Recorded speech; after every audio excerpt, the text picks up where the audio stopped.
Yes, and thank you for giving me this opportunity to share my work with you.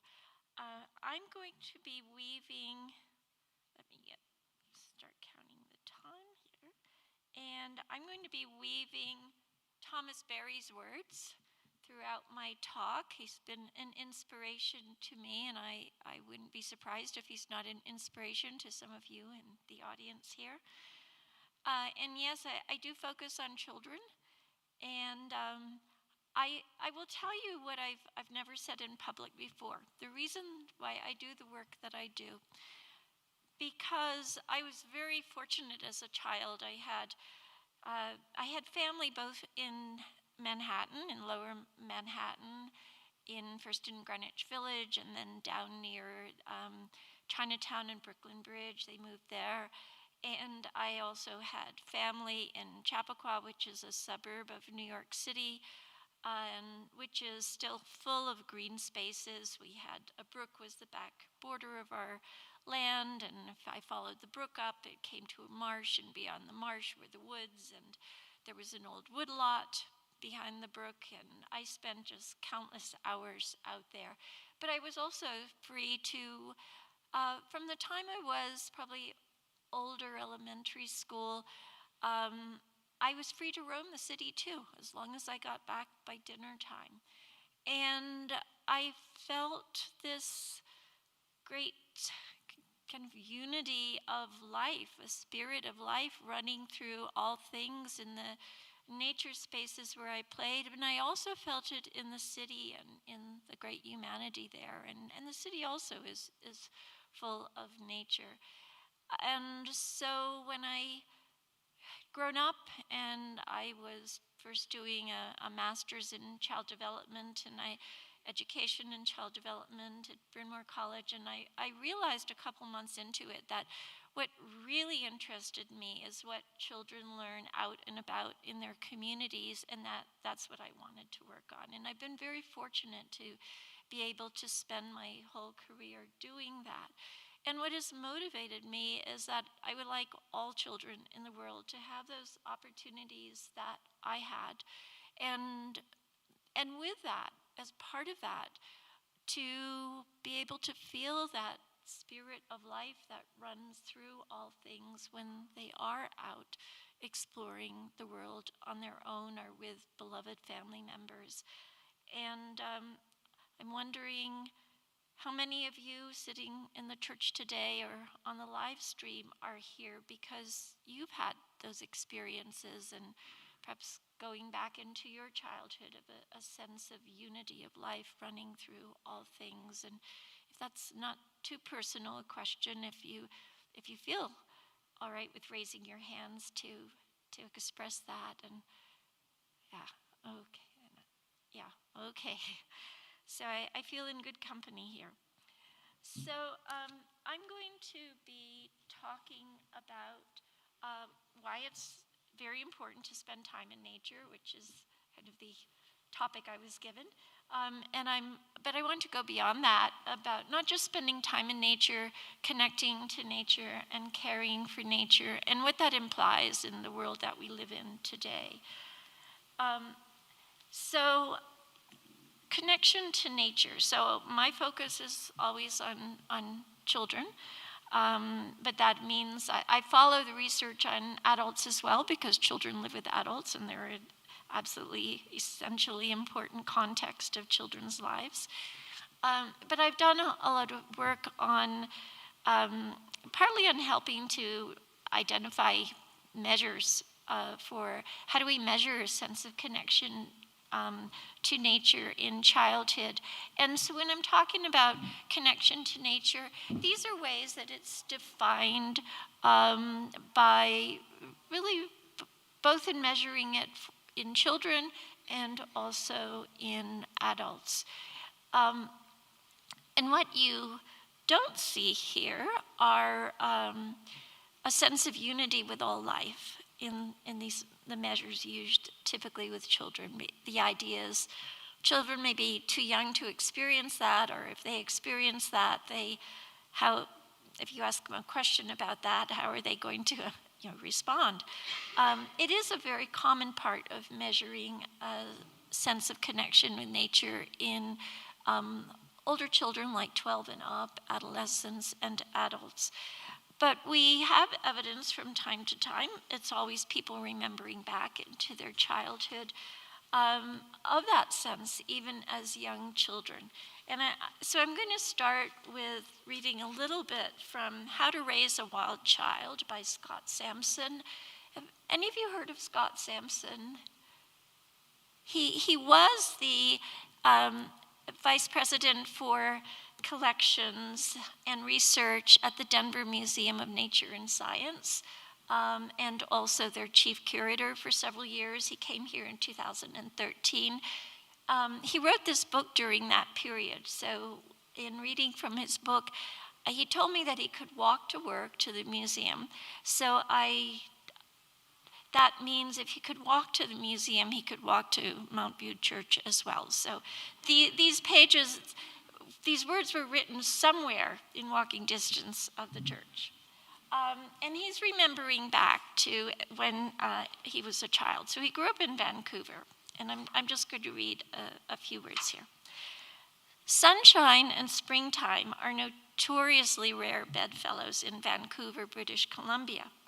One day when I was 4 or 5 years old, my mother took me into the forest a few blocks from home. She'd heard that the frog pond, as it was known, was brimming with tadpoles. Cinching the deal that fateful day were scattered, caressing rays of sun. The event, one of my earliest memories, began with a brief, loamy walk down a forest trail. The trees were thick with moisture, still dripping from the relentless drizzling rains. Arriving at the pond, I scampered to the water's edge and squatted down, staring intently. It was a few moments before I realized that each of the frenetic black blobs before me was a distinct life form. Wearing tall black rubber boots, I stepped tentatively into the water. Captivated by the larva swarm, I bent over and scooped up several with my hands to get a closer look. Bulging eyes, blob-like bodies, long, transparent tails worked madly against my fingers. Captivated, I inched out farther and farther still, gasping as the water suddenly overtopped a boot. And now he says in parentheses, many years later, my mother told me that she started to object, but thought better of it. After hesitating briefly, imagining the tadpoles now darting around my sock, I took another willful step into the muck, the second boot flooded. I was really in it now, sharing this pond universe with jillions of frogs to be. Stepping gingerly so as to avoid any inadvertent amphibicide, I eventually found myself at the pond's center, the water now above waist level. The sense of wonder and the smile across my face grew in tandem as I picked up handful after handful of squirming tadpoles. Immersed in that miniature sea of pollywogs, I felt, perhaps for the first time in my life, a deep and ecstatic sense of oneness with nature.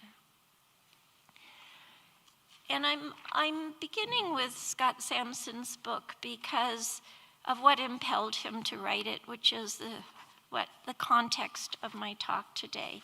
So in the beginning, he explained, so he was a paleontologist. He did research on dinosaurs in Canada and the American West and Africa, all over Africa.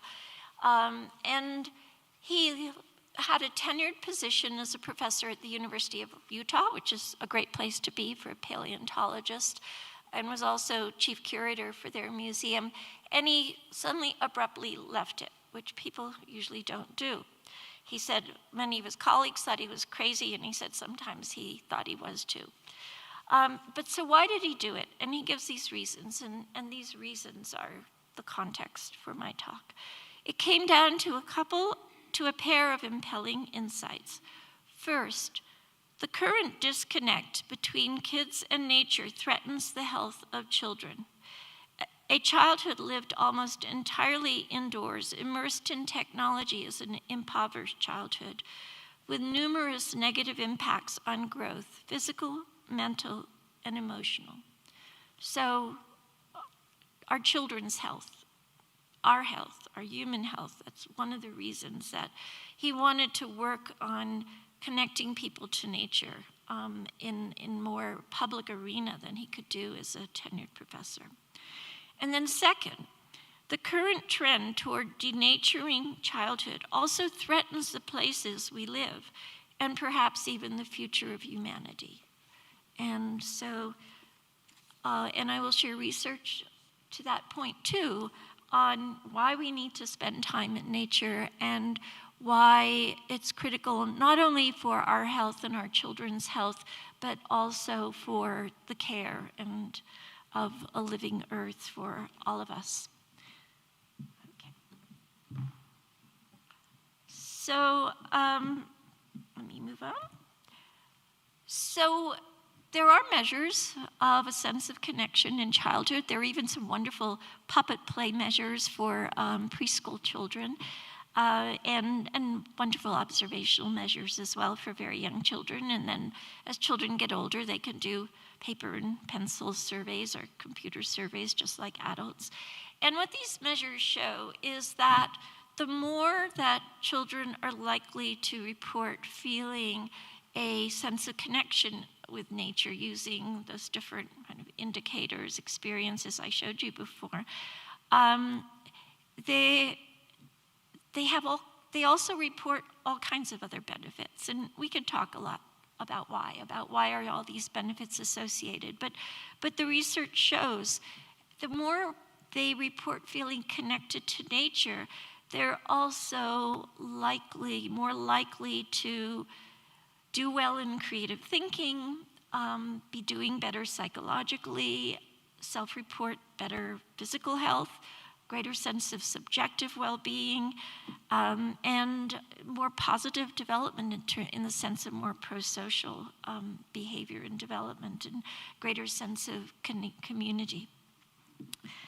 And this is not only true for children, it's also true for adults. There are a lot of research now connecting a sense of connection to nature in adults with these very important positive measures too. And one of the measures you see there is eudaimonic happiness. So, and that means a sense of living your values, a sense of finding meaning in your life, a sense that you're fulfilling your human potential, versus happiness measured by how big your house is or how new your car or how big your title on the door.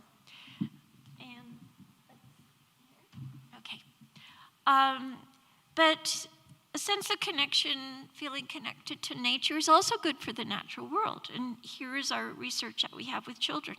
So children who report feeling a greater sense of connection to nature are also much more likely to report that they're doing things to protect the natural world, or they want to do that, and have greater knowledge about the environment.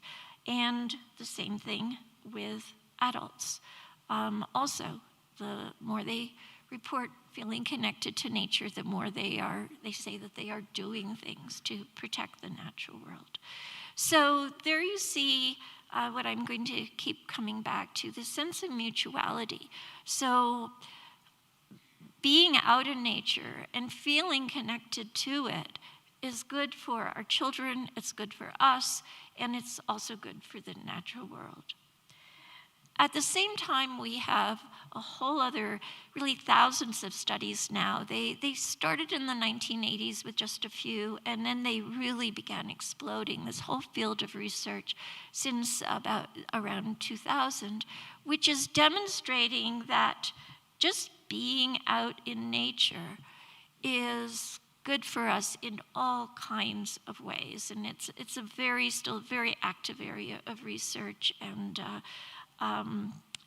it's really beginning to make some inroads into medical practice of recognizing that time in nature is a critical part of maintaining good health, physically And here you see, so for every kind of type of well-being I list here, there are many, many, many studies and using different methods. So this is really robust research now. But so all these different physical measures of doing better when we spend time in nature. And of course, part of well-being is being free from violence. And even in some very low income and disadvantaged neighborhoods where there's more green space around, more trees, more cleaned up green lots, even though the socioeconomic level may be the same, there's less crime. So it shows itself in all kinds of ways. And psychologically, you can see here even more basic measures of time in nature is beneficial for our psychological functioning, our mental and emotional well-being. And I'm just going to flash through here showing a few of specific ways. It's true for all ages. For elders, if you have green views and gardens, you can get out into lower rates of dementia, better mental functioning, and for people who do have Alzheimer's, reduced agitation, better functioning. Longer lifespans if you have green spaces that entice you out to walk. And certainly exercise is a critical part of well-being, but there are a lot of studies that kind of tease this out and look at, well, people who have places to walk that are not out in nature, and versus those who do, and those who have the natural environment around them or have the longer lifespans on average. Why all of this is happening is true is a big question, and that's a talk by itself, and it's an area of very active research and discussion right now. So I won't go into those big discussion because that's, as I said, a whole other talk. But also just major diseases, cardiovascular diseases, again, psychological, mental illness, and aches and pains, and a list of major diseases. People who have green spaces near them, and again, this is controlling for income and ethnicity and everything researchers can think of to control for, their disease rates are lower. That has sparked major funding for this kind of research in Europe, where you have national healthcare systems. Because as this research began to come out, and countries across Europe who have national healthcare systems realized, oh, so that means if we plant more trees around people's homes and along the streets, and we have more parks, we're going to have lower disease rates, which means we're going to be saving a lot of money. Because planting trees is not that expensive as municipal costs go. More physical activity, people are more likely to get outdoors and do physical activity that's good for them no matter where they do it. And they're more likely to make social connections, to know their neighbors, to feel safe in their neighborhoods, to report more social capital, to do more community organizing when they have parks and green space around them. And when they are out there doing exercise, they're more likely to report a sense of vitality versus, and so some of the research, for example, compares people who go and walk around a shopping mall as their exercise versus those who are going out to walk and exercise in a park. Same amount of exercise, but those who've been out in the nature report a greater sense of vitality afterwards. And among efforts to explain why is this so, one of the measures we do know is that you have more nature around you, and you have more biodiverse nature. You have more biodiversity of microbes on your skin, which is a good thing. And it's especially important for children because that's when their immune system is developing. And the more different kinds of microbes our immune systems have to sort out and respond to that's good for its development. And so this research on immune systems is part of a very active area of research to explain why. It's also true for community gardening, and this is from Denver Urban Gardens. And the latest research, I forgot to type that in here, is not just more healthy eating, better weight when people are doing community gardening, but also lower rates of anxiety and social isolation. And that was a big new study, a major study, again done with Denver Urban Gardens, but really of international importance, that just was published in January of this year by Jill Litt, a colleague of mine at the University of Colorado, and who's been working with Denver Urban Gardens for years, measuring the impact of community gardening, and mostly in low-income neighborhoods. For children, we know that having nature around, they show more creative and more cooperative play, so really important for social development, as well as now we have a clue to why do children who report greater connection to nature also do better on tests of creativity. Number of studies show that when children spend time playing outside in nature, their ADHD symptoms are reduced, and to a degree that is equal to the effect of medications that kids are being prescribed for ADHD. Have green around your schools, better academic performance. And again, that's controlling for the size of the schools, the age of the schools, the ethnicity of the students, the socioeconomic level of the students. And at work, if you've got green inside your building and outside, this is in New York, a green roof that people working in this office are lucky to look out to, which includes bird life and falcon life, and a lot to see actually on that green roof, lots of pollinators.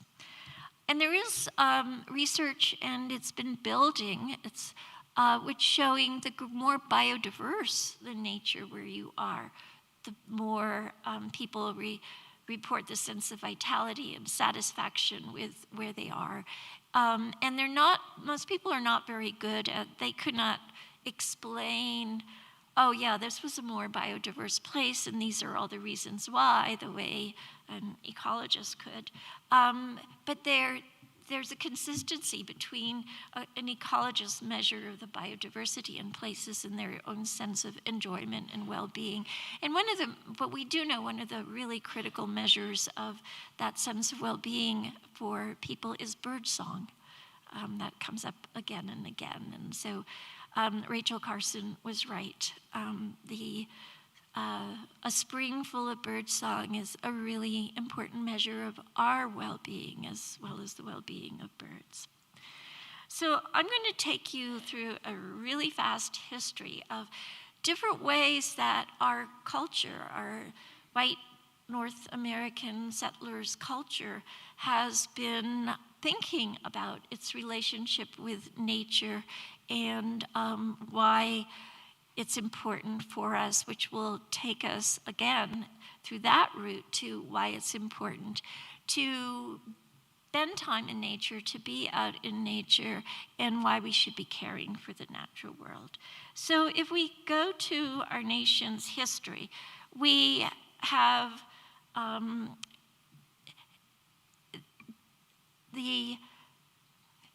the transcendentalism in the 19th century.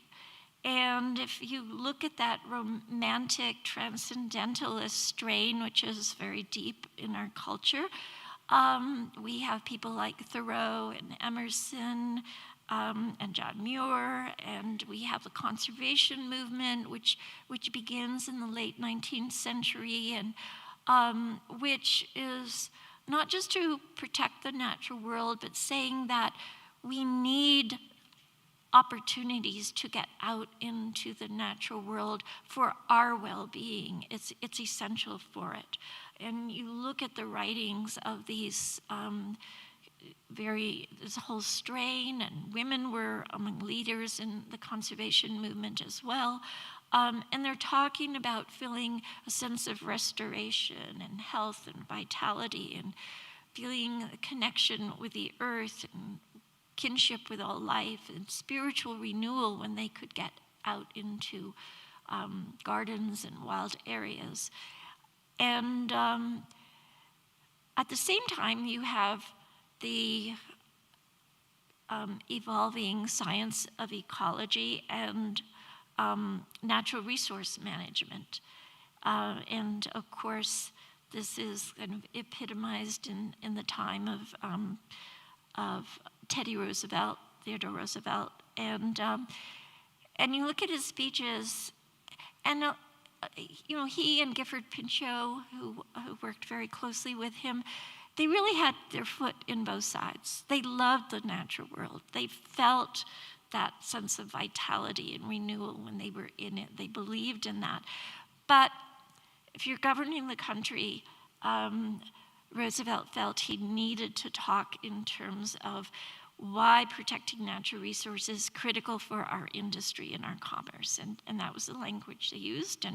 And people coming to the New World from the beginning, certainly when the British sent the first settlers there, what did they want? They wanted timber for their tall ships for the King's Navy, and they wanted resources extracted and sent back to the mother country. And then that was guiding impulse as our settlers spread across the continent.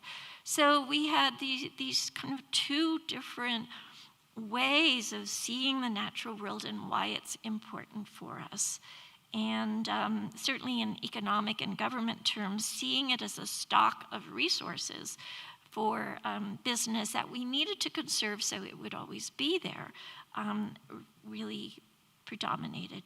And Native Americans, who of course also expressed a sense of kinship with all life and connection with the earth, of course, were being displaced and marginalized, and their voices were not being listened to at this time. So you move on and you get into the late 20th century before ecological economists step up and say, hey, wait a minute. There are other really important reasons why we need to protect the natural world, and these are ecological services. So we still have all of that resources we want to extract from it, but the recognition, and this really comes on strong in the 1980s, that it's doing all of these other free services for us. Soil and water purification and pollination and moderating the climate and biodiversity in itself is so important, and carbon storage and on and on. So, so these are kind of big discussions in why should we be conserving nature. And then in the beginning of this century, we get the Millennium Ecosystem Assessment. And I'm told that what happened is that women anthropologists and sociologists began to sit at the table with almost all male economists. And they pointed out, well, wait a minute, it's not just those physical services nature is providing, it provides cultural services too. And they got that language inserted, and aesthetic values, spiritual values, our cultural identity, recreation. And now we're beginning to open the door for a bit of that transcendentalist, romantic language about nature to be acceptable again, because it had really been pushed to the side. The word romantic had become really an insult, a pejorative term in science, but it's beginning to sneak back in again. Okay. And then all the research I just showed you. Well, wait a minute. There are also all those health services that nature provides, the physical health and the psychological health and what I just showed you. And that's a new recognition that's really just been coming on strong in the last really 10 years or so, because as I say, that research began exploding at the beginning of this century. So what we see are two different ways of thinking about our relationship with the natural world. And one of those is primarily, what can it do for us? But then another one is, how can we do for it? How can we feel related to it and caring for it and protecting it? And how is that good for us? Just that way of relating good for us. And that brings us to what is kind of very new thinking now, this idea of relational values, that we also, and now we've really opened the door, and this was deliberately was brought to the table in discussions about biodiversity protection, to open the door for Indigenous voices who have carried those values all along. For me, it also opens the door to children's voices and the importance of their way of relating with the natural world. So relational values we derive from interacting with nature in positive and beneficial and caring ways. And so just last summer, July of 2022, the equivalent of the International Panel on Climate Change is the Intergovernmental Science Policy Platform on Biodiversity and Ecosystem Services. It's the biodiversity side of thinking about how we all stay alive on this planet. And they published a large paper with hundreds of scientific references in it now about this. So we have to add now, why should we be protecting the natural world? Well, for the relational values we establish with it as well. Okay, so a very quick history. I like to think in big historical terms about the work I do. And that brings us back to Thomas Berry, who says, the great work now, as we move into a new millennium, is to carry out the transition from a period of human devastation of the earth to a period when humans would be present to the planet in a mutually beneficial manner. And that, of course, is what relational values is saying from the language of social sciences and ecosystem sciences. So Scott Sampson said, we need to get out in nature, bring our children out in nature, let them be in nature, because it's critical for their health and well-being. And we see it's also critical for ours as adults. And he also said we need to do this for our children because it's critical for potentially the survival of humanity. And not just humanity, I'd like to go back again to Thomas Berry and all the children of all species. So one of the areas where I've done research is this field called significant life experiences. And it takes people who are working to protect the earth. In my own work, I wanted to take it beyond environmental educators and people working in conservation organizations, and also understand what's motivating people who are fighting to get yet one more waste incinerator out of their neighborhood, and protect their working class places as well, and greening our cities, and a very wide range of different ways of working to protect the natural world. And it asks them, well, what were their formative experiences? Why are you doing what you're doing? And what this research shows, and have been, I think the last time I reviewed it, it's not a really big area of research, but maybe 60, 70 studies, but around the world using different methods with converging results. And what comes out more than anything else is that as children, these people had opportunities to be out in nature, to play in nature, to explore in nature. That comes out more than anything else, over and over again, with people of different kinds all around the world.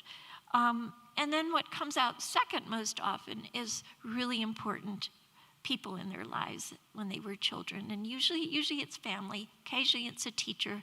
Sometimes it's a, family's best friend or a neighbor. But so people who confirm that, yes, what you're discovering out there, it is wonderful, and I value it too. And then, going through school, of course, friends, peers become really important in adolescence and university years, and education, the inspiring teacher is more likely to come up at that point. And in adults, it's organizations, other people I can join with and be part of to do this work. So children. So when I was a child, the rule was be home by dinner time. How many of you grew up with that rule? Yeah, okay. How many of you have children and grandchildren who still grew up with that rule? Okay, some hands, but fewer, yeah. So, as Scott Sampson was referring to, we've seen a retreat indoors. And so we need to think about how do we create these opportunities for children now. And so one way is at school, and this is a picture of children doing what they do, in this case in a school that allowed this kind of routine free play. Their family nature clubs have been created, and one of my wonderful doctoral students, Chiara D'Amore, did a big study of family nature clubs in this country and Canada, and a few in Latin America and Europe. And she found that one of the ways it was really important, because for parents who in many cases already largely grew up indoors and in front of screens, they're not sure that it's okay to let their children play outside in nature, that there are dangers out there, and they have to be on top of things, protecting their children all the time. And especially if they know if they let their children walk to the park and they're in elementary school by themselves, the police might come knocking on their door. So a lot of hesitation about that now. And she found that one of the things the family nature clubs did when parents got together in regular scheduled times and took their kids out in nature together was that it was not only great for the kids. So this little girl here, this is her first time in her life she's in a creek. And I think her face says it all. When parents see an expression like that, that is reinforcement. And also they would report in interviews she did with them, looking around and saying, oh, those parents are letting their kids get dirty. Well, maybe it's okay if they get dirty then. I wasn't sure about that. So again, a way to rebuild that culture of, yes, this is really good for your kids. And do what Scott Sampson, he picked up a term from a blog, but the term is hummingbird parent. How to be a hummingbird parent, who you just kind of, your kids are over there, you let them go and play, you're not on top of them.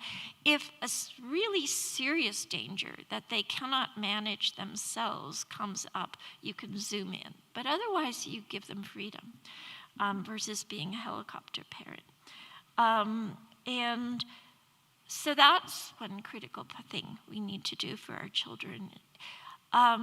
And another one is be those role models of appreciation for nature. And that was family members. It wasn't always a parent. It could be an uncle or an aunt or grandparents. It often was grandparents. It was older siblings. But again, people in the family who said, yeah, this is really critical. And I'm watching the time here. And I value these discoveries you're making in nature, and yes, it is a place full of wonder. And that is Thomas Berry again. The human venture depends absolutely on this quality of awe and reverence and joy in the earth and all that lives and grows upon the earth. As soon as we isolate ourselves from these currents of life and from the profound mood that these engender within us, then our basic life satisfactions are diminished. And as I've been showing, the research validates that. I'm going to switch really quickly, just with a few closing words. So I had a doctoral student, Susan Strife, who did her dissertation in Cherry Creek and in Commerce City. She wanted to understand how 10 to 11-year-old children in these places found nature, if nature mattered to them, how they valued it. And then she asked this very open-ended question: do you have any environmental concerns? She found that in Commerce City, nature meant the strip of trees between houses. It meant an overgrown ditch. It meant a grown-up wild space in a corner of a basketball court. In these spaces, children found them, they sought them out. They were really important to them. There was no shortage of valuing and seeking out nature there. In Cherry Creek, it was more likely going to be nature in my yard, or what many kids talked about were the exotic places we go to on our vacations. So they often thought of nature was away somewhere, paradoxically. Yeah. But when Susan asked the question, do you have any environmental concerns? 82% of the kids, and it didn't matter whether they were growing up in Cherry Creek or in Commerce City, came out with statements like this. These are just a few representative statements. When I was going over Susan's results with her, I felt punched in the stomach.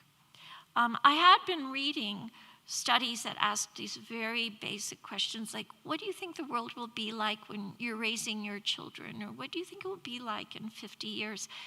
Also have these very dystopian results. And then, of course, now we have young people organizing. You can see in this picture, this was in Denver, elementary school kids as well as the high school kids who were the lead organizers of the climate strike before COVID struck. And as one of the lead organizers said, thinking about the future, it's like a dark cloud in the background all the time, and you try not to think about it. Well, since I was working on connecting to nature, I could recognize what young people were talking about. They're expressing some of exactly the same things that kids say when they're talking about feeling connected with nature. They felt emotionally affiliated with the natural world. Very often children's fears about the future are actually focused on animals and what will happen to the animals. They understood that our lives are interdependent with the lives of the natural world, and they were motivated to protect it. Those are all parts of the measures of connection to nature too, which we think of as a positive thing. It is a positive thing, but now it has this difficult edge to it too. And here we are again with Thomas Berry saying, perhaps the most valuable heritage we can provide for future generations is some sense of the great work that is before them of moving the human project from its devastating exploitation to a benign presence. We need to give them some indication of how the next generation can fulfill this work in an effective manner.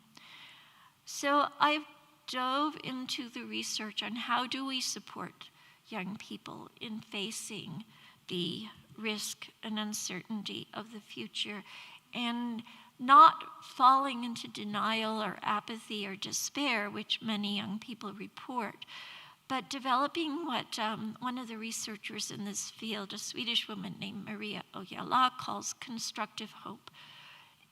I think it's like what Joanna Macy calls active hope. It's the ability to look the challenges right in the face, acknowledge them, know that the future is at risk and uncertain, and still believe that it's meaningful to commit to taking action to address those challenges. So how do we support young people in doing that? And I just have a few slides and then I'll be done. One of the ways research shows is creating safe spaces for them to talk about these feelings. And a lot of young people report they don't have these safe spaces. And when they don't have them, they're less likely to report that they're saying anything they're doing anything to protect nature, they're more likely to end up just kind of trying to push all that away. And they report even being laughed at by their peers if they bring up these fears. Apparently, especially if you're a teen, you're supposed to be happy all the time. You're supposed to be cool, which is a big pressure on teens, and we see that's not working. But that's the way you're supposed to appear. And so you keep these environmental fears to yourself, unless we create safe spaces. And I would never come and say, oh, I'm just overwhelmed. Let me tell you what's going on, what's happening to the biosphere, and drop all the scary things on them. But it's there. And certainly as they get older, they're really ready to learn about it.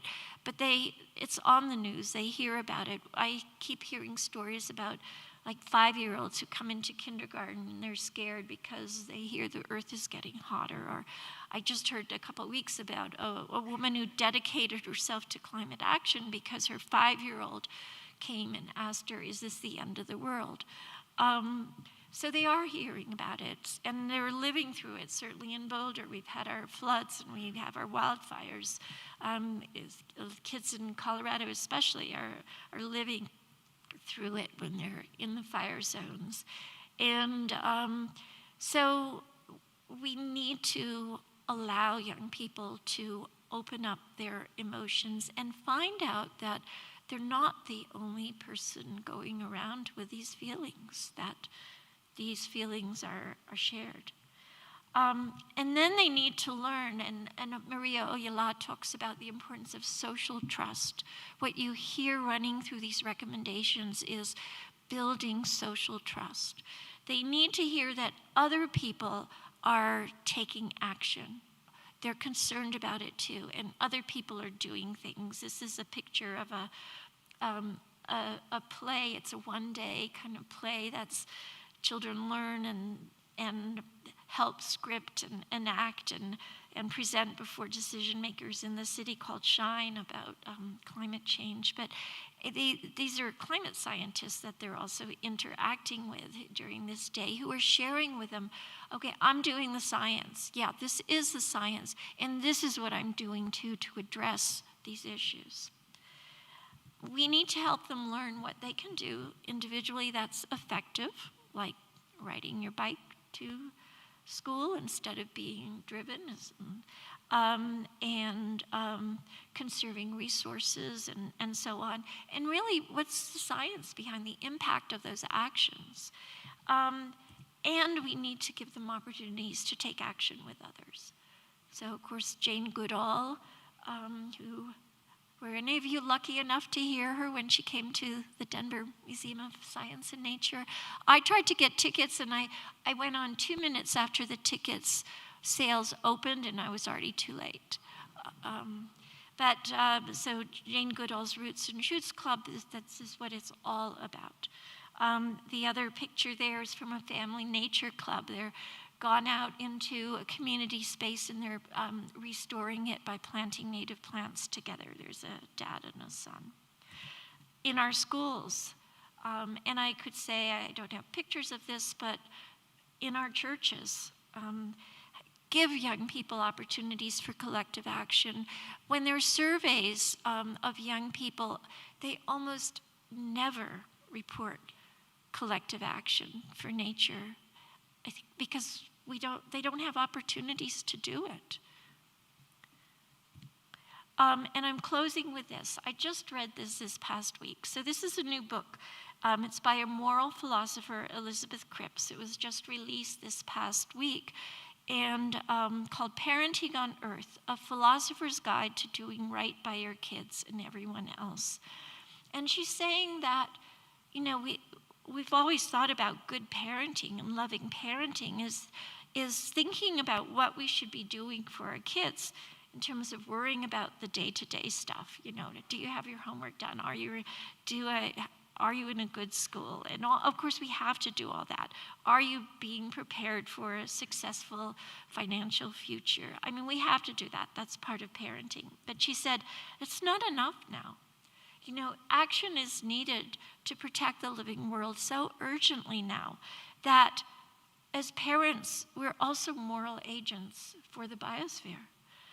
And while, yes, we need to think about the individual level, not just that, we need to be thinking about what could we as parents and between us do to protect the future that all of our children will inherit. And here, I like to hear the all our children in the way that Thomas Berry says all our children.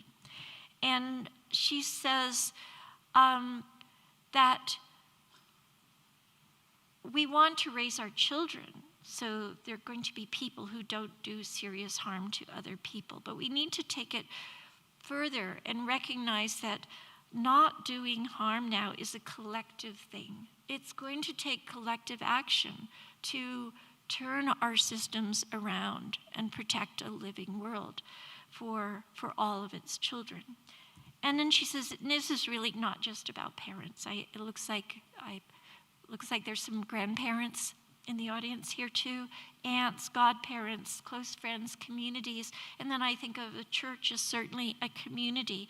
And this question is definitely important for a much broader range of people than those who are currently right now bringing up our children. And she says, you know, we intersect with all these different systems that need to change. The food system, the transportation system, the building system, the political system, the healthcare system, the school systems. Each one of those systems needs to reorient itself to be dedicated to protecting a living world. And she says, so pick your passion. You know, what is your passion? What can you feasibly do? Let your children, your grandchildren know you're doing it and why. Ask them to be part of it with you. Find out what their passion is in that respect and help them, you know, support them in it. And that takes me to my very last slide, which is, again, closing with Thomas Berry. Our own future is inseparable from the future of the larger community that brought us into being. And I'll stop there.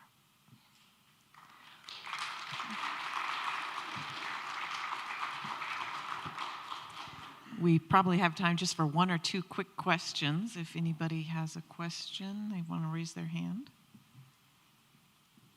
I'm personally very grateful that I feel better about my parenting. My son was dirty all the time, and you've made me feel better about that. So thank you very much. Oh, we do have an online? It's not a question, it's just a comment from online. Oh, sure. No one else. I'll bring... So from Deb Hobart online, she said, this is fabulous. I will share with some of my contacts and hope others will too in medicine, government, business, and spiritual sectors. Thank you. Yeah, I think certainly as Barry shows, it is spiritual work. Question over here.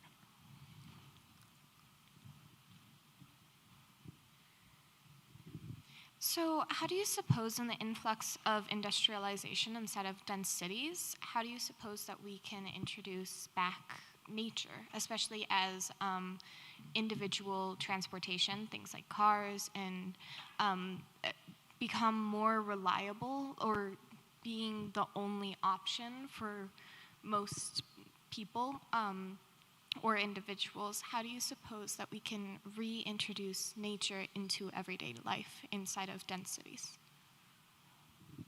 Very good question. And that's exactly why Elizabeth Cripps was saying we need to think about how do we change systems and how do we change them for everybody, you know, so it's socially fair and equitable. You know, researchers actually, they talk about a tree line in terms of access to nature between upper middle class, upper class neighborhoods and working class and low income neighborhoods. And so that's part of the systems we need to choose. And I'm in a design program, so we deal with your question all the time. It's central to urban planning now. How do we bring trees back along our streets? How do we bring it into low-income communities?